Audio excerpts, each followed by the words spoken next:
Whether you're watching, listening or reading this, welcome back to the Runpreneur vlog. And today we're going to talk about running after your second Pfizer COVID jab. So the Runpreneur vlog is part of the Runpreneur challenge, which is our mission to raise £1 million for children's charities by run vlogging on consecutive days the distance of one lap around the world. It's a staggering 40,075 kilometres. It's going to take 11 years to accomplish. I have to commit to running a minimum of 5 kilometres whilst vlogging every single day, and I'm even going to do it barefoot style. So to find out how to support the challenge, please go to the links in my bios or to the website challenge.runpreneur.co, and thank you for your support, and let's get started.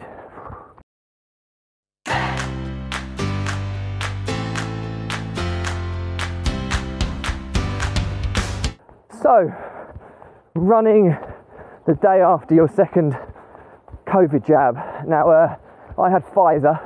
I just snuck into the Pfizer category as I'm 39, so sub 40 year olds were given Pfizer because apparently the risk of blood clots with AstraZeneca was worth swerving. So I had a bit of a rough couple of weeks really. Had 9 days of self-isolation from being pinged on my NHS track and trace app, where I had to run laps of my house and garden. For 8 runs I did consecutive days of running, and I did 78 kilometres around my house and garden. That was horrendous. And then my first trip out is to get my second COVID jab, and I don't think you can quite appreciate it. I feel pretty rough today, and my left arm, I can barely lift it above.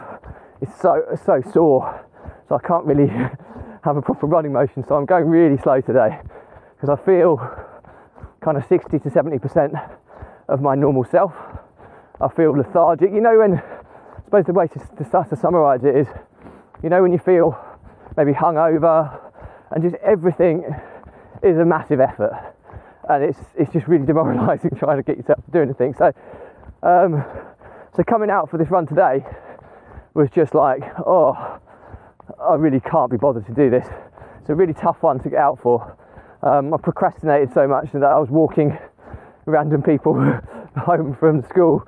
That sounds a bit weird, but parents, chatting to friends from parents of other kids on the school run, and I literally walked all the way back to get them home just to kind of delay the inevitable run that I have to do.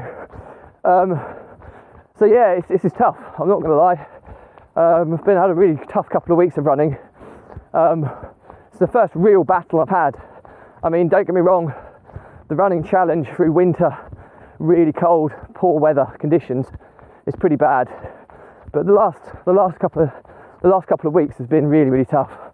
Yeah, so much so I'd probably say the last 2 weeks have been harder than the previous 400 days in that respect. So running when ill is not pleasant, and it's really frustrating, especially when this illness is kind of premeditated, isn't it? It's being injected with the virus to trigger your immune system. It's like, and it was optional as well, but obviously I'm going to try and protect people and get jabbed to protect myself and my family and everyone around it, but it doesn't do me any favours when I'm doing this running challenge.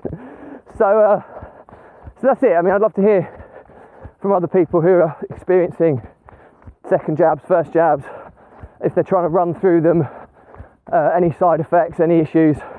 But from a runner's perspective, anything that just makes you feel not 100% makes running inevitably harder. And there's the physical aspect of how hard it is, but there's also the mental aspect of how hard it is. If you're not feeling 100%, the thought of going to do, a run, 5k or whatever, is really tough. It's the mental, resilience you have to show to kind of get yourself out there to do it. And then the physical side of things, you just can't push yourself. You're hurting, you're aching, you're feeling like, oh God, let this end. So I'll hopefully get my 7k done, and then we'll call it a day. And I'll probably take a relatively easy day for the rest of the day to hopefully get myself back to normal working order by tomorrow. So that's pretty much it for me today. thank you so much for your support. If you've got any questions about anything I'm doing, drop me a comment. I'll respond to everyone. If it's a bigger topic, I'll do a separate vlog episode and tag you in. Please check out the links in my bios. We can find out how you can support the Runpreneur Challenge, which is our mission to raise £1 million for children's charities by run vlogging on consecutive days the distance of one lap around the world. If you can't find the links in my bios, go to the website challenge.runpreneur.co. Runpreneur is spelled Runpreneur. I think I spelled that right. My mind's gone blank. But yeah, so challenge.runpreneur.co, and you'll find out more about the challenge and how you can support it from a donation perspective or from a non-financial perspective. So thanks in advance, stay positive, stay happy, and I'll see you tomorrow.